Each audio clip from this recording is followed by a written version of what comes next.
जी अस्सलाम वालेकुम नाज़रीन, मेरे साथ जनाब ज़फ़रयाब साहब भी मौजूद हैं जो कि PP 137 से पहले भी अनाउंस हो चुके थे। ज़फ़रयाब साहब, पहले आपको अनाउंस किया गया था, आप अमानत गुज्जर साहब MPA आ गए हैं, आपके इसके बारे में क्या कहना है? बिस्मिल्लाहिर्रहमानिर्रहीम। थोड़ा ऊँची बोलो। बिस्मिल्लाहिर्रहमानिर्रहीम। अस्सलामु अलैकुम रहमतुल्लाहि व बरकातुहू। सबसे पहले मैं अपना रब का शुक्रगुज़ार हूँ जिसने मेरे ऊपर इतनी रहमत की कि मेरे जमात के जो चेयरमैन हैं खालिद मसूद संधू साहब, मैं उनका शुक्रगुज़ार हूँ, और हाई मैनेजमेंट का जो हमारे सीनियर रहनुमा हैं उनका मैं शुक्रगुज़ार हूँ कि उन्होंने मुझ नाचीज़ जैसे बंदे पर इत्मीनान किया और मुझे अनाउंस किया। उसके बाद मैंने जब अपने हल्के अहबाब में देखा तो मैंने स्पेशल दोस्तों के साथ मुशावरत करते हुए ये चीज़ महसूस की कि इस हल्के में मुझसे बेहतर कौन है जो इस हल्के में बेहतर काम कर सके। तो मेरे सामने अमानत गुज्जर साहब का नाम आया, लेकिन यहाँ एक प्रॉब्लम आ रहा था कि ये नून में मौजूद थे, तो हमारे साथी जो थे उनका ये ख्याल था कि शायद वो पार्टी ना छोड़ें, जिसकी वजह से मुझे टिकट का अनाउंस किया गया। मैंने कहा कि कोशिश करनी चाहिए, और अमानत गुज्जर साहब के हम इंतहाई मशकूर हैं कि इन्होंने हमारी ऑफर को कबूल किया और हमारे कायदीन आए, उनको इज्जत दी।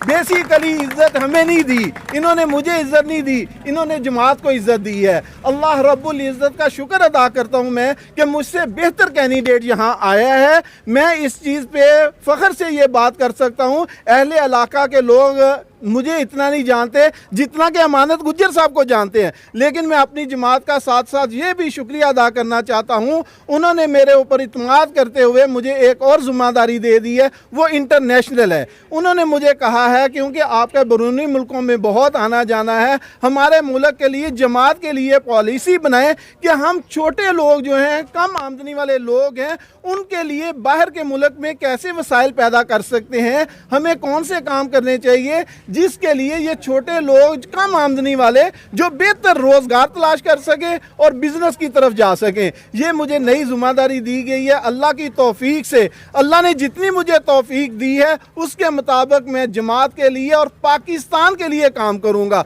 अल्लाह तबारक तआला ने मेरी जितनी ज़िंदगी रखी है, मैं अपने मुल्क और दीन की खातिर अपने खून का आखिरी ख़तरा भी बहा दूँगा। अल्लाह की तौफीक के साथ जो मुझे काम दिया गया है, मैं अपने दोस्तों की मशावरत के साथ इंटरनेशनल मार्केटिंग करेंगे। हम दोस्तों को बताएंगे कि आपने बिजनेस कैसे करना है, हमने बिजनेस में आगे लेके जाना है, हमने मुआशरे को जो लो आमदनी वाले हैं उन्हें ऊपर कैसे लेके आना है। ये नहीं करना कि हम ये कहें कि करप्शन करके भी मुल्क तरक्की कर जाते हैं, जैसे कि हसन इकबाल साहब ने बयान दिया था कि दुनिया में बहुत से मुल्क ऐसे हैं जिन्होंने हमारे जितनी करप्शन की और फिर भी तरक्की कर गए। क्या करते हैं कि हमें करप्शन करने दें, तरक्की आपने करनी है। लेकिन अल्लाह की तौफीक से मेरी जमात ने और मुझे अल्लाह ने तौफीक अता फरमाई, हम लोगों को एक मंशूर के साथ इम्प्लीमेंट का तरीकाकार भी बताएंगे। ये नहीं कहेंगे कि करप्शन करते जाएं और मेहनत आप लोग करें। इन्हीं लोगों की वजह से हम पस्ती की तरफ गए हैं, इन्हीं की लोगों की वजह से जितनी भी मार्केट में जमाते हैं उन्हीं की वजह से हमारा ये हाल है। अल्लाह तबारक तआला मुझे तौफीक अता फरमाए कि मैं मुल्क के लिए और आप लोगों के लिए काम कर सकूं, और मैंने पूरा इत्मीनान किया है हाजी अमानत साहब के अमानत गुज्जर साहब पर मैंने इत्मीनान किया है और मैंने इन सबको बेहतर पाया है। अल्लाह रब्बुल इज़्ज़त इन्हें कामयाबी अता फरमाए। वाह। जी नाज़रीन, जैसा कि आपने सुना, ये पहले उम्मीदवार थे यहाँ